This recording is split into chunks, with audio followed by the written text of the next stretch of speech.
Peddapalli senior civil judge assistant session కోర్టుకు additional public prosecutor గా senior న్యాయవాది దూడం వెంకట సామూర్తి నియమితులయ్యారు. ఈ మేరకు రాష్ట్ర ప్రభుత్వం తరపున పోలీస్ క్రిమినల్ కేసుల్లో వాదనలు వినిపించనున్నారు. ప్రభుత్వ ప్రయోజనాల పరిరక్షణకు అనుగుణంగా న్యాయమైన వ్యవహారాల్లో తగిన చర్యలు చేపట్టనున్నారు. ఈ సందర్భంగా తన నియామకానికి కృషి చేసిన మంత్రి Sridhar Babu, MLA Vijaya Ramana Rao, Gopagani Sarayya Goud, Nugilla Mallayya, Peddapalli bar association అధ్యక్షులు లకిడి భాస్కర్, బార్ సీనియర్ తోటి న్యాయవాదులకు కృతజ్ఞతలు తెలిపారు.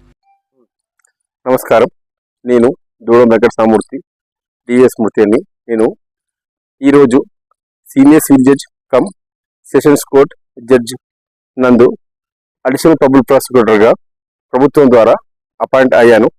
ఈ ప్రభుత్వ న్యాయవాదిగా పోలీస్ క్రిమినల్ కేసులు ఈ కోర్టులో సంపూర్ణంగా చేయదలిచాను. ఈ నియామకానికి నాకు సంపూర్ణంగా సహకరించిన మంత్రి శ్రీధర్ బాబు గారికి, అదేవిధంగా మన పెద్దపల్లి ఎమ్మెల్యే విజయరామరావు గారికి, అదేవిధంగా గోపగాని సారయ్య గౌడ్ గారికి, నోగిళ్ల మల్లయ్య గారికి, మా bar association president Lakkidi Bhaskar గారికి, మా బార్ అసోసియేషన్ సీనియర్ న్యాయవాదులు మరియు నా తోటి మిత్ర న్యాయవాదులకు నాకు సహకరించిన ప్రతి ఒక్కరికి ఈ మూలంగా ధన్యవాదాలు తెలియజేస్తున్నాను.